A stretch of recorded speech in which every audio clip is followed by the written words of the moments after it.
성도님들 안녕하세요. 나를 알고 자녀 알기, 하나님이 기뻐하시는 부모 자녀 관계, 벌써 5강을 맞이했습니다. 그래서 오늘 5강 태아기, 영아기, 자녀의 부모 역할에 대해서 알아보도록 하겠습니다.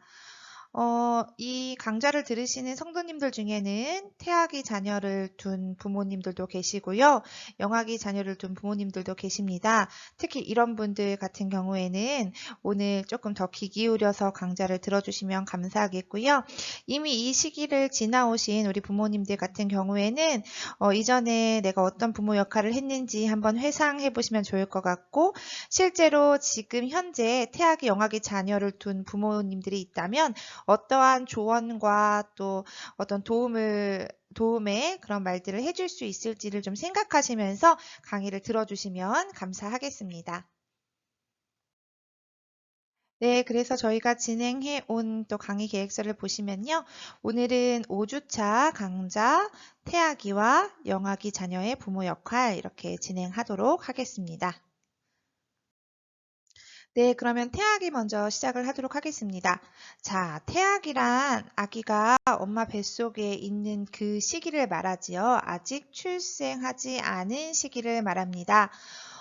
아이를 가지게 되면 여성의 몸에 많은 변화들이 일어나지요. 이 시기를 겪었던 많은 성도님들은 어떠한 몸의 변화가 있는지를 경험을 통해서 잘 아실 텐데요. 우리 몸의 여러 구조들 또 신체들이 변화하는데 특별히 오늘은 뇌 구조도 변한다라는 그런 내용을 한번 소개해 드리고 싶어서 가지고 와봤습니다. 우리 뇌에 대한 이야기를 한 3주차 강의 때 한번 했던 것 같아요. 우리 뇌에서 다른 사람의 생각이나 감정을 읽는 그런 부위가 있는데 그 부위의 어떤 기능이 줄어들게 된다고 합니다. 임신을 하면요. 그래서 그 시기, 임신을 한 시기부터 출산 한 2년까지, 그러니까 자녀가 한 영아기에 이를 때까지는 엄마들의 관심이 다른 사람이 무엇을 먹고 무엇을 입고 어떤 행동을 하는가, 무슨 생각을 하는가, 이에 대한 관심은 확연하게 줄어들고 대신 우리 아이에 대한 관심이 커지게 된다고 합니다. 그래서 이제 여성들 같은 경우에는요, 요 시기에 정말 가장 주된 관심사, 가장 정말 중요하게 생각하는 것이 우리 자녀라고 볼 수가 있겠습니다. 그런데 이제 아이가 점차 커가면서 우리 여성들이 이제 아이가 독립해가고 나로부터 멀어져가고 이렇게 아이를 하나의 인격체로 보게 되면서부터는 조금씩 이제 타인에 대한 관심이 돌아오게 된다고 합니다. 그래서 사실 이렇게 몸의 변화뿐만 아니라 뇌 구조의 변화로 인해서 이 시기가 참 특별하고 어떤 독특한 특성을 가지고 있다. 그렇게 생각하실 수 있을 것 같습니다. 그렇다면 아이가 엄마 몸속에 있는 아주 어떤 그 10개월이라는 아주 신비스럽고 정말 하나님이 주신 선물과도 같은 그 시기에 우리가 어떻게 부모 역할을 할 수 있을까에 대한 내용을 좀 다루어 보도록 하겠습니다. 사실은 그 내용이 많지 않습니다. 이 슬라이드 한 장에 다 넣으려고 좀 노력을 해봤는데요. 우선 아이가 뱃속에 있을 때 엄마는 어떻게 해야 된다, 어떻게 해야 된다, 무엇을 준비해야 된다, 언제 어떤 검진을 받아야 된다, 무엇을 체크해야 된다, 이런 내용들은 의학적으로나 또 먼저 아이를 임신하고 출산한 분들의 많은 조언을 통해서 쉽게 얻으실 수가 있습니다. 그런데 우리는 조금 이제 기독교인으로서 다른 차원에서 조금 접근을 해보려고 합니다. 먼저 태아기에 엄마가 할 수 있는 또 부모가 할 수 있는 가장 첫 번째 되는 가장 중요한 것은 건강이라고 생각을 합니다. 근데 이 건강은요, 두 가지 차원으로 나눠서 설명을 할 수가 있을 것 같아요. 먼저 몸의 건강과 마음의 건강으로 나눠 볼 수 있고요. 거기에 우리가 특별히 영의 건강까지 생각을 해보면 좋을 것 같습니다.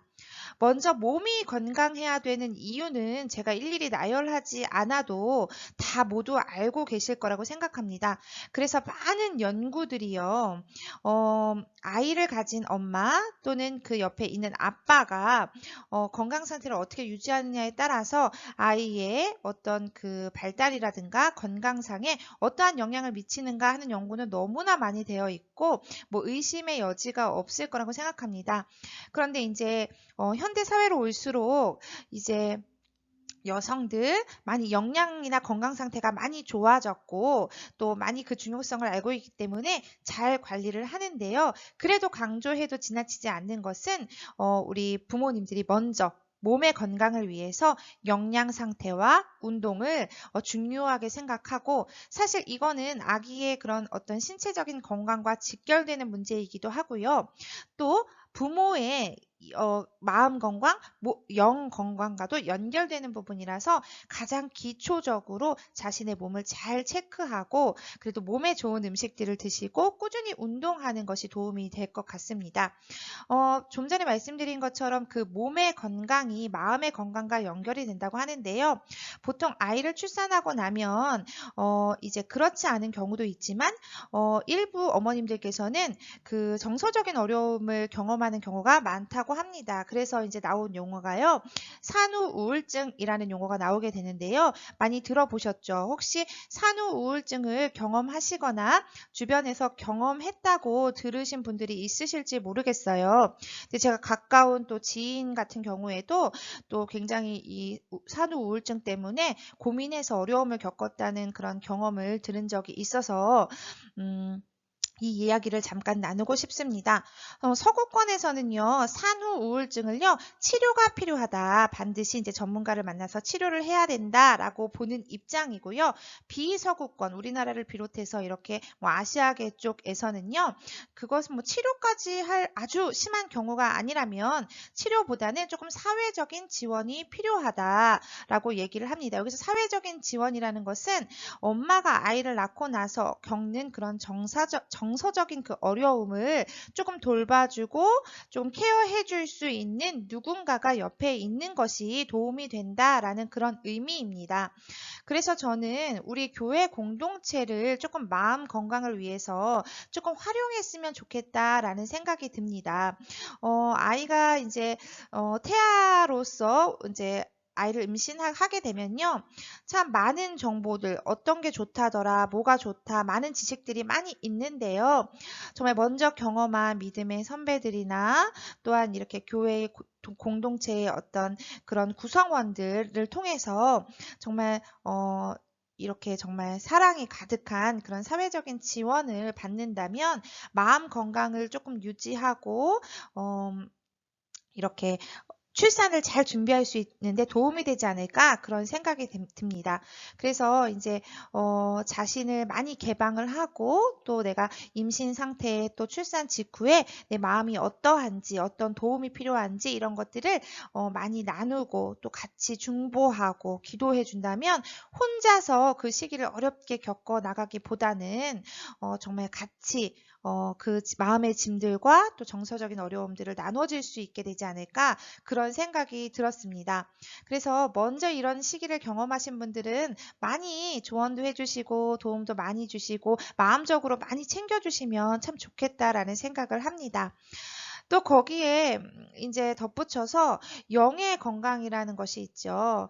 몸과 마음의 건강, 정말 그 다음에 정말 필수적인 게 우리의 영의 건강.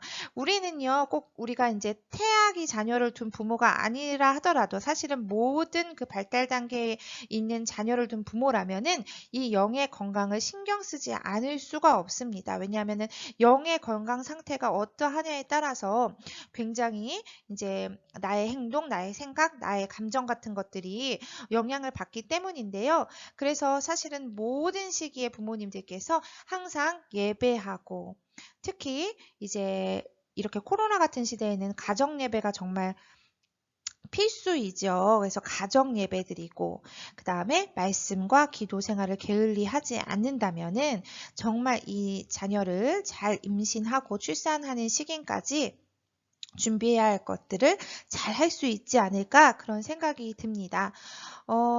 그리고 이제 마지막으로는 어떤 마음과 또 생각과 태도의 준비가 필요한데요. 처음 이제 아이를 출산하게 되면은 처음 부모가 됩니다. 그래서 우리는 보통 살아오면서 부모 되는 것을 굉장히 많이 준비하고 기도하고 이렇게 이제 열심히 준비를 해서 맞이한 그런 부모들도 있지만 때로는 많은 준비를 하지 못하고 또 각자의 삶이 너무나 바빠서 그 삶을 하루하루 이제 살아나가다 보면은 내가 부모가 되는 그 부모로서의 그 역할과 태도에 대해서 많이 준비하지 못할 때가 있습니다. 그래서 제가 제안 드리는 것은 이제 아까 영의 건강을 위해서 가정 예배를 꼭 드리시면 좋겠다라고 말씀을 드렸는데 그 가정 예배를 드리면서 우리가 이제 조금 있으면 아니 이미 태아의 자녀가 있기 때문에 부모이다. 이 부모됨을 어떻게 준비할 것인가 어떻게 같이 협력하는 그런 어떤 그 관계, 동맹 관계라고 볼 수 있는 그 관계를 맺음으로써 정말 우리가 어떻게 이것을 잘 준비할까에 대해서 대화도 많이 나누시고 그리고 항상 그 예배를 드릴 때마다 우리 아이 또 우리 가족의 주인이 하나님이신 것을 정말 고백하고 선포하고 하는 그런 과정들이 꾸준히 지속된다면 아마 태아기에 할 수 있는 부모의 역할을 굉장히 많이 참 수행하게 되지 않을까 싶습니다. 그래서 꼭 기억해 주실 것은 내가 몸 상태 건강한지 그리고 마음 건강한지 그리고 내 영이 지금 건강한지 꼭 체크해 보시고 내가 부모됨의 준비를 지금 잘 하고 있는지 마음의 준비, 태도의 준비 잘 하고 있는지 이게 잘하고 있는 건지 잘 모르겠다. 내가 부족한 게 있는지 잘 모르겠다 하는 경우에는 교회 공동체를 통해서 정말 믿을 만한 또 가까운 또 기꺼이 도움 나눠주실 수 있는 분들을 찾아서 도움을 받고 또 도움을 주고 하는 그런 아름다운 그런 교제들이 있었으면 좋겠습니다. 자, 그러면 이제 아기가 출생을 했습니다. 태어났어요. 그러면은 신생아기에 이르고요. 이제 만 0세부터 만 2세까지는 흔히들 이제 우리가 그거를 영아기라고 부릅니다. 이 시기에 이제 보육시설에 가는 아이들도 있고요. 아니면 가정에서 또 주 양육자와 뭐 엄마든 할머니든 또 누군가든 주 양육자와 이제 함께 생활하는 아이도 있습니다.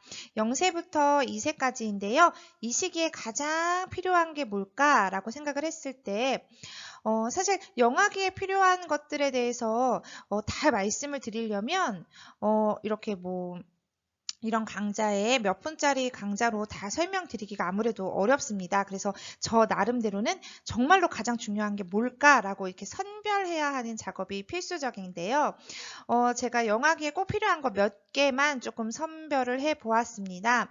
그게 뭐냐면은 첫 번째 가장 필요한 게 무엇일까라고 생각했을 때 저는 이 시기에 정말 돌봐주고 그리고 영양을 좀 챙겨주고 온정, 따뜻함, 그 다음에 사랑, 보호를 제공해줄 누군가가 필요한 시기다라고 이렇게 정의 내리고 싶습니다. 0세에서 2세까지는 그 아이한테 정말 바라는 게 뭘까요? 공부를 잘하기를 바라지도 않고, 어디 가서 뭐 인정받기를 바라지도 않고, 이 시기에는 정말 건강하게 잘 놀고, 몸과 마음이 밝게, 아주 어떤 그 마음밭, 어떤 정서적인 그런 토대가 정말 건강한 아이로 자라기를 다 바랄 거라고 생각합니다. 그러기 위해서 해줄 수 있는 가장 중요한 것은 정말 그 누군가는 주 양육자일 텐데요. 뭐 엄마일 수도 있고요. 아빠일 수도 있고요. 상황에 따라서 할머니, 할아버지일 수도 있고 아니면은 기타 다른 사람일 수도 있지요. 근데 정말로 마음을 다해서 돌봐주고 따뜻하게 챙겨주고 사랑해주고 보호해줄 누군가가 필요한 시기다. 다시 말해서 이거는 그냥 이 시기는요. 무조건적으로 사랑해줄 시기다라고 생각을 하시면 되겠습니다.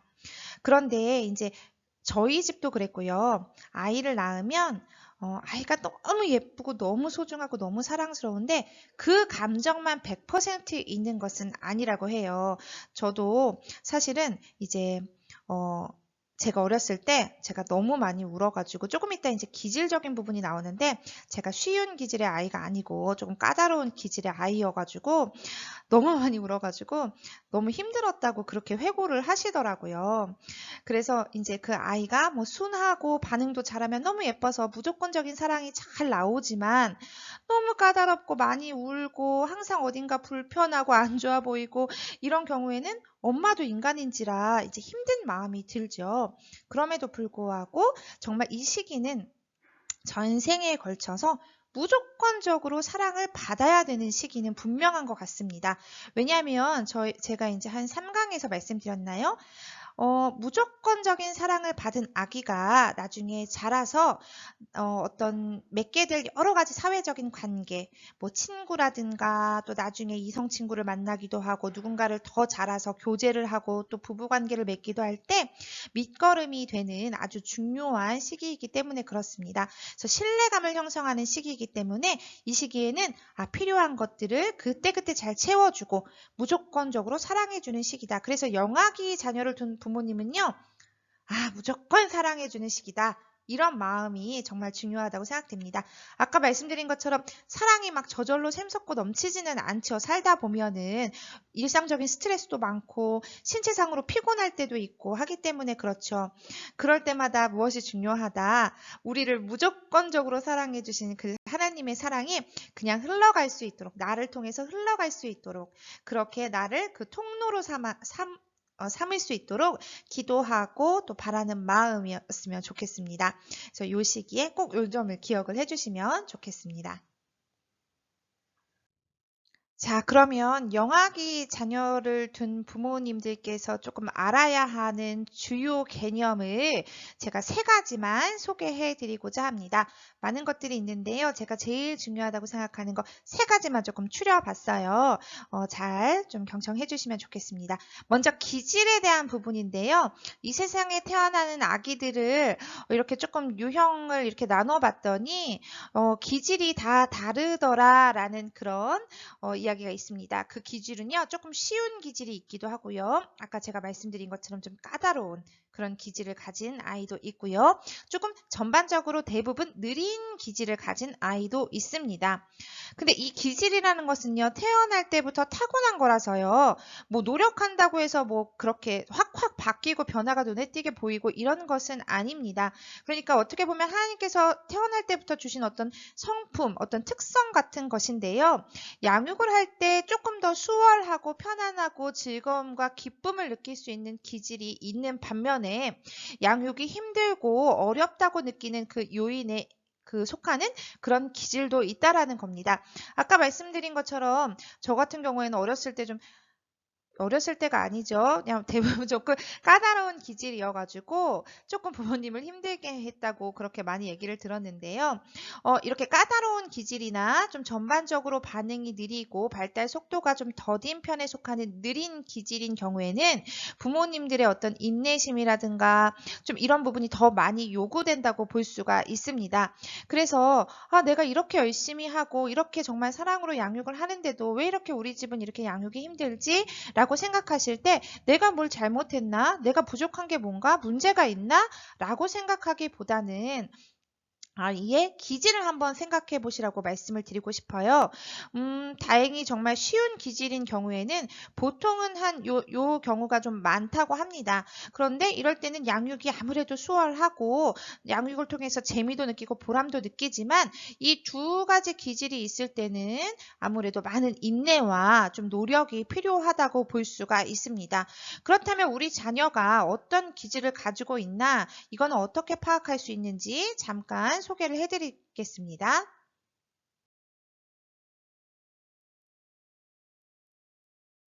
자녀의 기질이 어떠한지를 9가지 정도로 생각해서 확인할 수 있다고 합니다. 우선 아기가 조금 많이 움직이는가? 그러니까 활동 수준이 높은가 낮은가 이런 것을 통해서도 기질을 확인할 수 있고요. 아이가 잠자고 일어나고 배고파서 울고 이런 시간들이 매일 비슷하게 좀 규칙적으로 이루어지는가? 라고 하면은 그렇다라고 하면은 조금 쉬운 기질이고 순한 기질이지만 이런 것들이 이제 조금 불규칙하게 불안정적으로 이루어진다라고 하면은 조금 까다로운 기질에 속할 수도 있겠죠. 그리고 우리 아이가 새로운 사람, 물건, 장소에 잘 접근하는지 아니면은 조금 회피하려고 하는지 이런 것도 체크해 보실 수 있겠고요. 그 다음에 새로운 상황에 아이가 잘 적응하는가 아니면은 조금 부적응하는 편인가. 그리고 어떤 자극이 있을 때 아이가 반응을 잘 하는가 이런 것도 한번 체크해 보시면 좋겠습니다. 그리고요, 어떤 아이에 대해서 이제 어떤 자극이 주어졌을 때 아이가 그 자극을 알아차리기 위해서 얼마나 강한 자극이 주어져야 하는가. 예를 들면은 조그만 소리에도 얘가 크게 반응을 하는지 아니면은 얘를 아주 크게 불러야 그냥 그때 반응을 하는지 이렇게 어느 정도의 크기의 자극이 주어져야만 아이가 반응을 하는가 이런 것도 체크해 볼 수 있다고 합니다. 그리고 무슨 일이 있지 않은 아주 평소의 일반적인 경우에 아이의 기분이 보통 이렇게 즐거운 편인지 아니면은 조금 짜증이나 이렇게 이런 것들이 섞여서 부정적인 편인지 이런 것도 한번 체크해 보시면 좋을 것 같고요. 그리고 뭘 하려고 할 때 무슨 소리나 뭐 온도나 이런 것 때문에 아이가 이제 쉽게 방해받는 편인지 주의 산만 가능성도 체크해 볼 수 있다고 합니다. 그리고 뭔가 이제 관심 있는 걸 할 때 얼마나 오래 집중하는지 그리고 얼마나 그 집중이 오래 지속되는지 이런 것들을 통해서 우리 아이의 기질이 순한 기질인지 아니면 좀 까다로운 기질인지 느린 기질인지 파악할 수 있다고 합니다.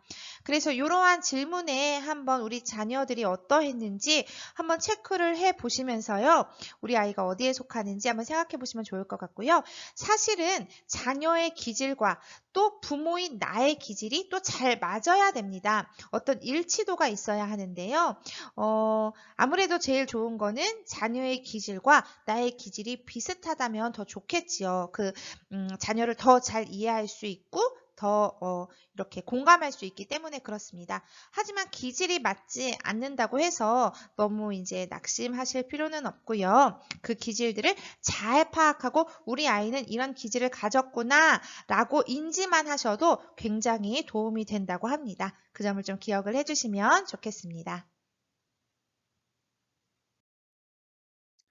또 영아기에 알아두면 좋은 어떤 그런 개념 중에 하나가 애착에 대한 것이 있습니다. 아이들 애착 물건 있지요. 그래서 뭐 유아부에 예배 드리러 올 때 이렇게 정말 자기가 소중하게 생각하고 했던 어떤 이불이나 인형 같은 거 들고 오는 친구들이 있죠. 애착이라고 하는 거는 어떤 정서적인 연결이나 이제 유대감을 얘기하는데요. 만 2세경 영아기에 이제 형성을 한다고 합니다. 그래서 이 아이와 가장 친밀한 관계를 맺고 가장 자주 빈번하게 상호작용을 하는 그 양육자가 아이에 대해서 민감하고 반응적일 때, 잘 반응을 해줄 때 이제 안정적인 애착을 갖게 된다고 합니다. 근데 이 애착은요, 크게는 두 가지, 자세히는 세 가지로 분류할 수가 있어요. 안정적인 애착, 불안정 애착 이렇게 나눌 수가 있는데요. 이 안정적인 애착을 갖게 되면은 나중에 이제 자녀들이 사회적인 관계를 맺을 때 이제 뭐 친구나 연인에 있어서 잘 그들을 신뢰할 수 있게 된다고 합니다. 그래서 부모와 불안정 애착을 맺게 되면은 자꾸만 이 세상에 대해서 나중에 관계 맺을 그런 어떤 대상에 대해서 의심을 한다라는 거죠. 믿을만한가? 내가 마음을 줘도 괜찮을까? 이런 생각을 하게 된다라는 거죠. 근데 가만히 면밀하게 잘 생각해보면 우리 자녀들이 누구하고도 정말 신뢰로운 관계를 맺기를 다들 원하실 거라고 생각합니다. 그래서 다른 사람과 타인과 대인관계를 잘 하기 위해서는 첫 번째로 부모와의 애착이 굉장히 중요하다라고 볼 수가 있겠습니다. 애착 연구가 어떻게 이루어졌냐 하면요. 약간 그 실험을 했는데 사실은 이제 유튜브에다가 애착 실험이라고 치면은 애착과 관련된 실험들이 굉장히 많이 나오고 또 한국에서 EBS인가요? 이런 데서 이제 또 방영한 그런 실험이 담긴 그런 모습도 찾아볼 수가 있습니다. 이런 경우라고 생각하시면 될 것 같아요. 낯선 상황에 엄마랑 아기랑 같이 있습니다. 처음 보는 장소에 있어요. 그리고 장난감도 처음 보는 장난감입니다. 근데 엄마랑 아기랑 같이 있다가 엄마가 나갑니다. 그리고 낯선 사람과 아기랑 둘이만 있게 되죠. 그러다가 엄마가 다시 돌아올 때 그 아기의 반응을 보고 이 아이의 반응을 이렇게 유형화했더니 대략 3가지 반응이 나오더라 라고 해서 그것을 이름을 이제 지었더니 안정애착, 또 이 2가지는요 불안정 애착인데요. 불안정하면서 좀 저항하는 스타일, 회피하는 스타일 이렇게 나눌 수 있었다고 합니다. 우리 성도님들께서 특히 이제 영아기 자녀를 둔 부모님들께서는 만약에 이런 상황에 아이랑 같이 있다가 잠깐 나갔다가 다시 돌아왔을 때 아이가 어떤 반응일까라고 한번 상상해 보시겠어요? 아기가 울고 있을까요? 아니면 아기가 뭐 그러거나 말거나 이런 태도를 보일까요? 대부분의 3분의 2 정도 되는 아이는요, 엄마가 안 계시는 거를 깨닫는 순간 울음이 터지죠. 그리고 엄마가 다시 오면은 이제 그 울음을 멈추고 엄마한테 폭 안겨서 이제 편안함을 느낍니다. 요런 경우가 사실 가장 좋은 유형이라고 해요. 그래서 요런 아이들이 이제 나중에 뭐 이렇게 조금 사회화가 잘 돼서 뭐 대인관계도 잘 맺고 여러 가지 과업을 잘 수행하더라. 이런 연구 결과가 있었습니다. 그런데 이제 일부의 아동들은요, 조금 불안정 애착을 보이는 경우도 있다고 합니다. 엄마가 낯선 상황에 아이를 두고 나갔다가 다시 돌아왔을 때 아이가 굉장히 극심하게 울고 엄마를 만났어요. 그러면 안정적인 애착을 맺은 아이들은 엄마 품에 폭 안겨서 금방 이제 그 울음이 그치는데 이런 경우에는 울면서도 엄마한테 안기고 싶으면서도 엄마를 또 밀어내는 거예요. 그래서 겉으로 보기에는 굉장히 양가적인 감정을 가지고 있는 것처럼 좋아하지만 미워하는 것 같은 그런 양가적인 애착을 우리가 불안정 저항 애착이라고 합니다. 그리고 불안정 회피 애착은요, 엄마가 나가거나 다시 들어오거나 그냥 그러거나 말거나 별 반응이 없다라는 거예요. 근데 이것도 사실은 그 아이의 입장에서 보면은 또 그럴 수밖에 없는 어떤 그런 환경적인 상황이 있었겠다라는 것이죠. 그래서 많은 학자들은 이렇게 불안정한 애착을 가지게 되면은 나중에 이제 자라서 대인관계를 맺을 때 어려움이 있을 가능성이 있기 때문에 만 2세경에 가장 그 주 양육자와 안정적인 애착을 가지는 것이 정말로 중요하다. 그렇게 얘기를 하고 있습니다. 그래서 좀 장황하게 설명을 했는데요. 그냥 이렇게 생각하시면 좋을 것 같아요. 아이에게 가장 신뢰할 만하고 가장 반응도 잘해주고 아이의 요구에 민감하게 반응해주는 부모 역할을 한다면 나중에 아이가 잘 자라서 대인관계도 잘 맺고 여러 가지 또 성취도 이룰 수 있다. 과업도 잘 수행할 수 있다. 이렇게 생각을 하시면 좋을 것 같습니다.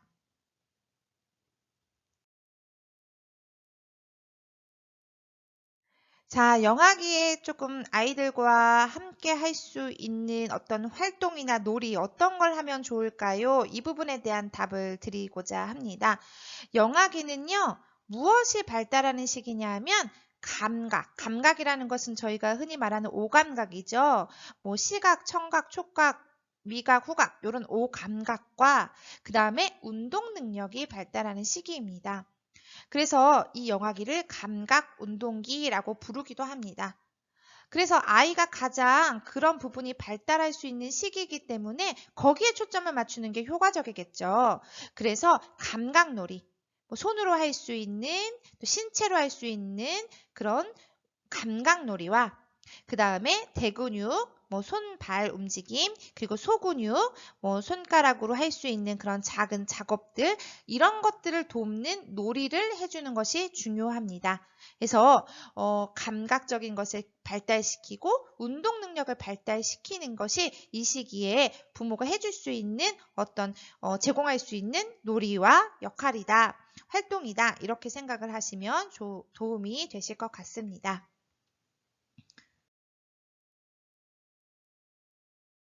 네, 그래서 오늘은 태아기와 영아기 자녀를 둔 부모님들께서 어떠한 것을 중요하게 생각하고 어떤 역할을 해야 되는지를 한번 살펴봤는데요.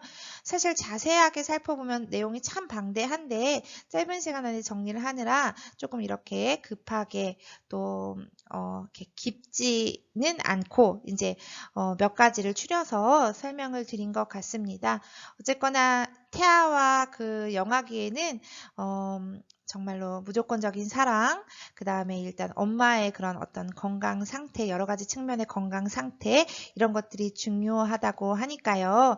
우리 성도님들께서도 이 태아기, 영아기 자녀를 두었을 때 그런 부분들을 잘 기억을 하셔서 정말로 하나님이 기뻐하시는 그런 부모 자녀 관계를 맺을 수 있는 그런 기초 작업들을 많이 이제 토대를 다져 놓으시면 좋을 것 같습니다.